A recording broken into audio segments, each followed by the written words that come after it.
2023। आता अशासकीय ही अधिसंमती झालेली विधेयकं सचिवांनी वाचून दाखवलेली आहेत। आता अशासकीय विधेयक व ठराव समितीचे प्रतिवृत्त सादर करणे दराडेचे। अशासकीय विधेयक आणि ठराव संमतीचे प्रतिवृत्त सादर करत आहोत। शुक्रवारी दिनांक 8 डिसेंबर 2023 रोजी कामकाज ज्या क्रमाने दर्शवण्यात येणाऱ्या अशासकीय कामकाजास द्यायची वेळ ठरवण्याकरिता गुरुवारी दिनांक 7 डिसेंबर 2023 रोजी समितीची बैठक झाली। अशासकीय कामकाजासाठी एकूण 150 मिनिटांचा वेळ उपलब्ध आहे। प्राथमिकनुसार बॅलेटमध्ये आलेल्या 3 अशासकीय ठरावांना खालीलप्रमाणे वेळ देण्यात यावा अशी मी शिफारस समितीने केली आहे। बॅलेटद्वारे ठरलेल्या प्रथम क्रमांकानुसार अशासकीय ठराव 1 सुरेश धस व्ही यांचा ठराव क्रमांक 66 50 मिनिटांपेक्षा जास्त नाही। क्रमांक 2 श्री अभिजित वंजारी वी.प.स यांचा ठराव क्रमांक नंबर 29 50 मिनिटांपेक्षा जास्त नाही। क्रमांक 3 श्री जयंत असंगावकर वी.प.स यांचा ठराव क्रमांक 25 50 मिनिटांपेक्षा जास्त नाही। सभापती महोदय, शासकीय विधेयक आणि ठराव संमतीचे प्रतिवृत्त सभागृहाला संमत आहे असा मी अनुमत प्रस्ताव मांडतो। बस झालं। अशासकीय विधेयके आणि ठराव समितीचे प्रतिवृत्त सभागृहास संमत आहे। प्रश्न असा आहे की अशासकीय विधेयके आणि ठराव समितीचे प्रतिवृत्त सभागृहात संमत आहे काय?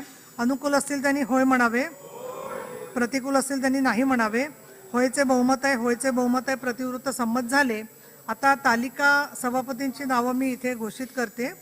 महाराष्ट्र विधान परिषद नियम 8च्या पोटनियम 1 अन्वये मी खालील सदस्यांची सभापती तालिकेवर नामनियुक्ती करते। ॲडव्होकेट निरंजन डावखरे विधान परिषद सदस्य, श्री अनिकेत तटकरे विधान परिषद सदस्य, श्री धीरज लिंगाडे विधान परिषद सदस्य आणि श्री नरेंद्र दराडे विधान परिषद सदस्य। माझ्याकडे अजून एक नाव आलेलं आहे पण मी त्याच्यावर उद्या निर्णय जाहीर करते, त्यामधले जे आहे ते माहिती घेऊन। मला एक घोषणा करायची आहे, त्याच्यानंतर देते मी तुम्हाला आणि राजेश राठोड दोघांना। महाराष्ट्र विधान परिषदेच्या शतक महोत्सवानिमित्त विविध कार्यक्रम व उपक्रमांचे विधानमंडळाच्या माध्यमातून आयोजन करण्यात येत आहे। याच मालिकेत शुक्रवार दिनांक 8 डिसेंबर 2023 म्हणजे उद्या सकाळी 9 ते 11 या वेळेत विधान परिषद सभागृह म्हणजे याच ठिकाणी आपल्याला विधान परिषदेचे विद्यमान सदस्य तसेच नागपूर विधिमंडळ अधिवेशनाचे प्रदीर्घ काळ वार्तांकन केलेले ज्येष्ठ पत्रकार यांच्या उपस्थितीत महाराष्ट्र विधिमंडळ संसदीय वाटचालीत हिवाळी अधिवेशनाचे महत्त्वपूर्ण योगदान या विषयावर चर्चासत्राचे आयोजन करण्यात आले आहे। आपल्याला सन्माननीय मुख्यमंत्री, सन्माननीय उपमुख्यमंत्री देवेंद्रजी फडणवीस, सन्माननीय उपमुख्यमंत्री अजितदादा पवार, सन्माननीय संसदीय कार्यमंत्री चंद्रकांतदादा पाटील, दोन्ही सदनांचे विरोधी पक्षनेते, सर्व गटनेते विधान परिषदेतले आणि आपण सर्व सभासदांना आमची विनंती आहे की सकाळी आपलं सभेचा हाऊस सुरू होण्याच्या आधी कार्यक्रम ठेवलेला आहे, तर आपण सगळ्यांनी याला उपस्थित राहावं आणि माननीय बंधू भगिनी पत्रकार ज्यांनी विधान परिषद इथे समालोचन केलेलं आहे त्याकरिता आज जे नाही आहेत परंतु ज्येष्ठ आहेत त्यांनाही आम्ही निमंत्रण दिलेलं आहे। तर उद्या सकाळी 9 वाजता या सभागृहामध्ये आपल्याला त्या कार्यक्रमासाठी यायचं आहे अशी मला विनंती आहे। माझ्याकडून आपल्याला आवाहन आहे, जरूर यावं। आणि 2 कारण आपण तर परवानगी देत नाही पण पॉईंट ऑफ इन्फॉर्मेशन आहेत, त्याच्यात एक राजेश राठोड यांच्याबद्दलचा आहे की जो माननीय मुख्यमंत्री आणि उपमुख्यमंत्री असताना मांडणं आवश्यक आहे। बोला राजेश राठोड, तुमचं संरक्षणाचं, त्याच्यानंतर तुम्हाला देते। माननीय सभापती महोदय, मागील अधिवेशनामध्ये माझ्या संरक्षणाच्या संदर्भामध्ये या सभागृहात विषय निघाला होता। मला जे धमक्या येत होत्या, माझ्यावरती टँकरने जो हमला झाला आणि आता नुकतंच मागच्या 31 तारखेला माझी गाडी पण फोडली, तर वारंवार होणारे हमले आणि धमक्या याचा विचार करता या विधान परिषदेच्या सभागृहामध्ये मला संरक्षण देण्याची मागणी माननीय अभिजितजी वंजारी, माननीय महादेवजी जानकर, माननीय पडळकर साहेब आणि बऱ्याच सन्माननीय सदस्यांनी या ठिकाणी केली होती। त्यास संसदीय कामकाज मंत्री आदरणीय चंद्रकांत दादा पाटील यांनी तातडीने आजच या संदर्भात आदेश देऊ आणि Y+ दर्जा देण्याचं आश्वासन सभागृहाला दिलं होतं आणि याची माहिती आदरणीय उपमुख्यमंत्री महोदय बाहेर दौऱ्यावर असल्यामुळे त्यांना दूरध्वनीने कळवली होती आणि त्या संदर्भात उपमुख्यमंत्री महोदयांनी त्या ठिकाणी शब्द दिला होता की तातडीने संरक्षण देण्यात येईल, परंतु का कुणास ठाऊक माहीत नाही, पण अद्यापपर्यंत तसे संरक्षणाचे आदेश मिळालेले नाहीत आणि तसलं संरक्षण मला अद्याप मिळालेलं नाही.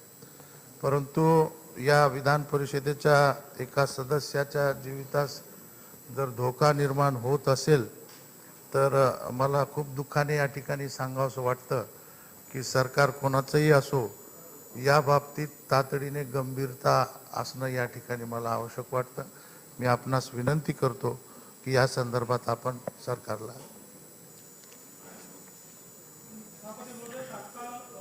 या संदर्भात सूचना देण्यात येतील आणि अद्यापपर्यंत का देण्यात आली नाही त्या संदर्भातही माहिती घेतली जाईल.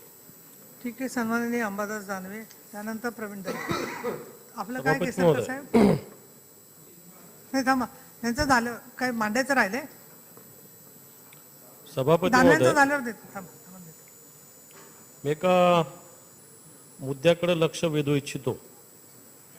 विशेषतः मागच्या आठवड्यात ज्या पद्धतीनं अवकाळी पाऊस आणि गारपीट मोठ्या प्रमाणावर झालेली आहे, जवळपास 22 जिल्ह्यात 4.5 लाख हेक्टरपेक्षा जास्त पिकाचं नुकसान झालेलं आहे. मी आता विधानसभेचं कामकाज बघितलं. माननीय उपमुख्यमंत्र्यांनी सरकार शेतकऱ्यांच्या पाठीशी राहील वगैरे घोषणा केल्या. घोषणा मागच्या वर्षी झाल्या होत्या. सततच्या पावसाचे 4,000 कोटी रुपये जाहीर झाले होते. त्यातले किती आले? आता उपमुख्यमंत्र्यांनी सांगितलं की 10,000 कोटी रुपये दिले. मी एका मुद्द्याकडं लक्ष वेधू इच्छितो की या सगळ्या दौऱ्यामध्ये एक मुद्दा माझ्या लक्षात आला. कृषी मंत्री पण इथं आहेत आणि मला वाटतं सगळ्या मंत्र्यांना हा मुद्दा 100% मान्य होईल की एक शेडनेट सगळ्या शेतामध्ये उभारलं जातं. पोखरा योजनेतून शेडनेट होतं, बँकेच्या फायनान्समधून शेडनेट होतं, कृषी विभागाच्या सुद्धा शेडनेटसाठी योजना आहे. पण शेडनेट वादळी वाऱ्यानंतर वाहून गेल्यानंतर उडून गेल्यानंतर त्याला कोणत्याही प्रकारचं इन्शुरन्स नाही आहे, कोणत्याही प्रकारचं. कारण शेडनेट 5 लाखापासून तर 25 लाख काय 50 लाख 5 कोटीमध्ये सुद्धा होत शकतं. आणि विशेष म्हणजे सरकारच्या योजना आहे, पोखरामधून दिलं जातं, कृषी विभागातून दिलं जातं, बँका सुद्धा याला मोठ्या प्रमाणावर फायनान्स करतात आणि छोट्या शेडनेटमध्ये सुद्धा मोठ्या प्रकारे चांगलं उत्पादन शेतीचं घेतलं जातं. परंतु या शेडनेटला कोणत्याही प्रकारे इन्शुरन्स नाही आणि म्हणून या शेडनेटला इन्शुरन्स येणाऱ्या काळात देण्याची व्यवस्था सरकारने मला वाटतं या बजेटरी अधिवेशनात करावी, अशा प्रकारची विनंती माझी. कारण शेडनेट आता शेतकऱ्यांच्या जीवनात अतिशय महत्त्वाचा भाग झालेला आहे. कारण छोट्या 10,000च्या प्लॉटमध्ये सुद्धा चांगली शेती करता येते अशी स्थिती आहे.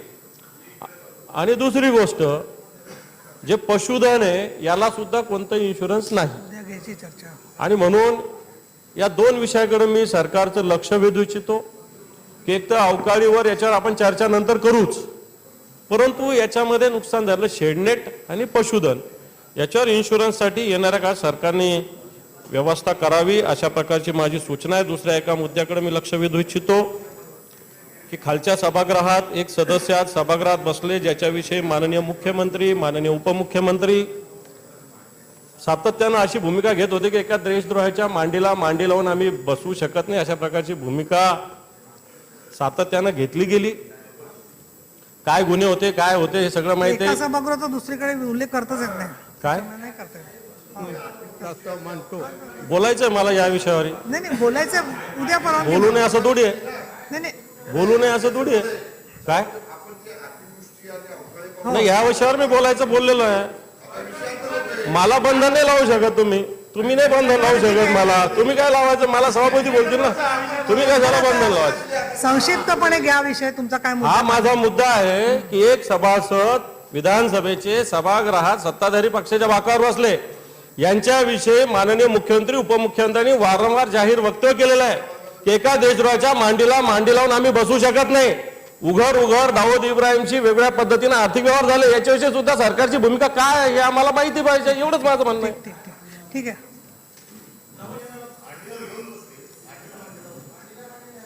माननीय सभापती महोदय, सन्माननीय विरोधी पक्षनेत्यांनी पहिला मुद्दा जो मांडलेला आहे तो अत्यंत महत्त्वाचा आहे. खरोखर यावेळच्या अतिवृष्टीमध्ये शेडनेटचं नुकसान झालेलं आहे. मोठ्या प्रमाणात लोकांनी कर्ज देखील घेतले आहेत आणि म्हणून परवाच्याच मंत्रिमंडळ बैठकीमध्ये माननीय मुख्यमंत्र्यांनी स्वतः निर्देश दिलेले आहेत की या संदर्भात काही विशेष योजना तयार करून एकतर त्यांना मदत कशी करता येईल आणि दुसरं भविष्यामध्ये त्यांच्याकरता एक वेगळी, कारण शेडनेटची कॉस्ट जास्त असल्यामुळे थोडा त्याच्यामध्ये सरकारला आणि बेनिफिशियरी दोघांनाही जास्त कॉन्ट्रीब्युशन द्यावं लागेल. त्या जास्तीच्या कॉन्ट्रीब्युशनच्या संदर्भात त्या ठिकाणी एक विचार करून त्याची एक स्वतंत्रपणे आपल्याला विम्याची योजना कशी तयार करता येईल या संदर्भातले निर्देश हे मुख्यमंत्र्यांनी दिलेले आहेत. मला एका गोष्टीचं आश्चर्य वाटतं की ज्यांच्या नेत्यांनी ही भूमिका घेतली की प्रत्यक्ष व्यक्ती जेलमध्ये असताना देखील आम्ही मंत्रिपदावरून काढणार नाही, आम्ही मंत्रिपदावरून काढणार नाही, ते आता इथे भूमिका मांडताय. ते भूमिका मांडतात. आम्ही कोणाच्याही मांडीला मांडी लावून बसलो नाही. मी आणि मुख्यमंत्री एकमेकाच्या मांडीला मांडी लावून बसलो आहोत आणि आमच्या बाजूला अजितदादा मांडीला मांडी लावून बसले आहेत, त्यांच्या बाजूला भुजबळ साहेब बसले आहेत. त्यामुळे आमची काळजी करू नका. पहिल्यांदा तुम्हाला हे उत्तर द्यावं लागेल की देशद्रोहाचा आरोप झाल्यानंतर ते जेलमध्ये असताना तुम्ही त्यांना मंत्रिपदावरून का काढलं नाही याचं उत्तर आधी द्या, मग आम्हाला सवाल विचारा. ठीक आहे प्रवीण दरेकर. नाही परेख साहेब, मी परवानगी दिलेली नाही. सभापती नाही, महोदया. नाही, ठीक आहे, पण सभापती माननीय सभापती साहेब, महोदया. उत्तर द्या म्हणाले म्हणजे मी उत्तर द्यायला सांगितलं नाही ना तुम्हाला. त्यामुळे त्यांनी म्हटलं तर काय हे नका. नाही मनावर घेऊ नका, एवढं जिवारी लावून घेऊ नका. खाली बसा. प्रवीण दरेकर, सभापती महोदया. द्या, तुम्ही सक्षम आहात. सभापती महोदया. आत्ता नाही. ठीक आहे.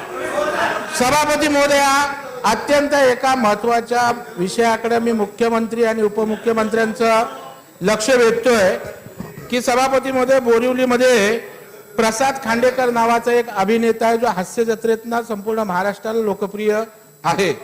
त्याचा 8 डिसेंबरला एकदा येऊन तर बघा हा मराठी सिनेमा सभापती महोदया येतोय. पण काही सिनेमातले जे बॉस लोक आहेत, दादा लोक, ते या मराठी सिनेमाला त्या ठिकाणी सिनेमागृह मिळून देत नाहीत. माझी विनंती आहे, हा प्रसाद खांडेकर मराठी तरुण आहे, सर्वसामान्य कुटुंबातला आहे, तर त्याला त्या ठिकाणी मराठी चित्रपटाला तात्काळ सिनेमागृह उपलब्ध होण्यासंदर्भात या ठिकाणी माननीय मुख्यमंत्री आहेत, उपमुख्यमंत्री आहेत, यामध्ये लक्ष घालून सहकार्य व्हावं अशा प्रकारची माझी विनंती आहे. ठीक आहे. सभापती महोदया, खरं म्हणजे प्रसाद खांडेकर अतिशय गुणी कलावंत आहे आणि हास्य जत्रेच्या माध्यमातून गेले अनेक वर्ष सातत्याने त्यांनी प्रचंड लोकांच्या मनावर पगडा त्या ठिकाणी निर्माण केलेला आहे. जर अशा मराठी सिनेमाला त्या ठिकाणी थिएटर मिळत नसेल तर आवश्यकतेनुसार कायदेशीर कारवाई देखील केली जाईल, पण ते थिएटर उपलब्ध करून दिलं जाईल. काय केसरकर साहेब आता तुमचा? हा. थांबा पाटील साहेब, थांबा जरा. महोदय. केसरकर काय? शालेय शिक्षणाबद्दल बरेचसे प्रश्न या सभागृहामध्ये उपस्थित होत असतात, म्हणून आपण एक सूचना दिलेली होती की थांबा जरा. सन्माननीय सदस्यांच्या बरोबर एक मीटिंग ठेवावी. आज 3 वाजता बालभारतीच्या कार्यालयामध्ये ही मीटिंग ठेवलेली आहे. ज्या सदस्यांना या विषयाच्या संदर्भात त्या मीटिंगला यायचं असेल त्यांनी यावं अशी मी आपल्या मार्फत सभागृहाला विनंती ठीक आहे. आता शोकप्रस्ताव घेऊया. आता नाही जयंत्र नाही, आता सारखं मी पुढील प्रमाणे शोकप्रस्ताव मांडते. श्री बबनराव दादाबा ढाकणे, माजी उपाध्यक्ष, माजी मंत्री, माजी विरोधी पक्षनेते, महाराष्ट्र विधानसभा व माजी विधान परिषद सदस्य, तसेच श्री किसनराव मक्काजी राठोड, माजी विधान परिषद सदस्य, यांच्या दुःखद निधनाबद्दल हे सभागृह अतीव दुःख व्यक्त करते. कैलासवासी बबनराव दादाबा ढाकणे यांचा जन्म 10 नोव्हेंबर 1937 रोजी अहमदनगर जिल्ह्यात पाथर्डी येथे झाला. त्यांचे शिक्षण 9वी पर्यंत झाले होते. कैलासवासी ढाकणे यांनी गोवा मुक्ती संग्रामात सक्रिय सहभाग घेतला होता. त्यात त्यांना कारावासी झाला होता. त्यांनी अहमदनगर जिल्हा परिषदेचे सदस्य, शोकप्रस्ताव चालू आहे, जरा शांतता ठेवा, पाथर्डी तालुका पंचायत समितीचे सभापती म्हणून कार्य केले होते. त्यांनी पाथर्डी तालुका कृषी उत्पन्न, अमोल मिटकरी, प्रवीण दटके, शांतरा, त्यांनी पाथर्डी तालुका कृषी उत्पन्न बाजार समितीचे संचालक म्हणूनही कार्य केले होते. कैलासवासी ढाकणे यांनी MM निराळी विद्यालयाचे संस्थापक, अहमदनगर जिल्हा पत्रकार संघाचे सचिव म्हणून काम केले होते. सुशिक्षित बेकार, ऊसतोडणी कामगार व शेतमजूर यांचे संघटन करण्यासाठी त्यांनी विशेष प्रयत्न केले होते. कैलासवासी ढाकणे हे सन 1978, 1980, 1985 मध्ये पाथर्डी मतदारसंघातून महाराष्ट्र विधानसभेवर निवडून आले होते. ते सन 1994 ते 2000 या कालावधीत महाराष्ट्र विधान परिषदेचे सदस्य होते. सन 1989 मध्ये ते लोकसभेवरही निर्वाचित झाले होते. त्यांनी ऑगस्ट 1978 ते डिसेंबर 1979 या कालावधीत सार्वजनिक बांधकाम खात्याचे राज्यमंत्री, डिसेंबर 1979 ते फेब्रुवारी 1980 या कालावधीत ग्रामविकास मंत्री, तर सप्टेंबर 1994 ते मार्च 1995 या कालावधीत पशुसंवर्धन व दुग्धविकास खात्याचे मंत्री म्हणून कार्य केले होते. सन 1990 मध्ये ते केंद्रीय ऊर्जा खात्याचे राज्यमंत्री होते. त्यांनी सन 1981 ते 1982 मध्ये विधानसभेचे विरोधी पक्षनेता म्हणून उत्तम कामगिरी बजावली होती. तसेच त्यांनी जुलै 1988 ते नोव्हेंबर 1989 पर्यंत महाराष्ट्र विधानसभेचे उपाध्यक्षपदी भूषवले होते. अशा या ज्येष्ठ संसदपटूचे शुक्रवार दिनांक 27 ऑक्टोबर 2023 रोजी दुःखद निधन झाले. यानंतर कैलासवासी किसनराव मक्काजी राठोड, माजी विधान परिषद सदस्य, यांचा जन्म 1 मे 1931 रोजी नांदेड जिल्ह्यात मुखेड तालुक्यात वरताळा येथे झाला. त्यांचे शिक्षण 7वी पर्यंत झाले होते. कैलासवासी राठोड यांनी वरताळा ग्रामपंचायतीचे सरपंच म्हणून कार्य केले होते. त्यांनी विमुक्त जाती सेवा समितीची स्थापना करून आश्रमशाळा, माध्यमिक व उच्च माध्यमिक विद्यालय तसेच विद्यार्थी वसतिगृहे सुरू केली. त्यांनी गोदावरी मानार सहकारी साखर कारखान्याचे संचालक, जिल्हा सहकारी दुग्ध विकास संस्थेचे सदस्य म्हणूनही उत्तम कार्य केले होते. नांदेड जिल्ह्यातील अनेक सहकारी व शैक्षणिक संस्थांशी त्यांचा निकटचा संबंध होता. कैलासवासी राठोड सन 1986 ते 1992 मध्ये नांदेड स्थानिक प्राधिकारी संस्था मतदारसंघातून महाराष्ट्र विधान परिषदेत निर्वाचित झाले होते. अशा ज्येष्ठ समाजसेवकाचे मंगळवार दिनांक 22 ऑगस्ट 2023 रोजी दुःखद निधन झाले. आता सर्व सन्माननीय सदस्यांनी स्तब्ध उभे राहून शोकप्रस्ताव संमत करावा अशी विनंती आहे. नंतर खाली बसायचं आहे.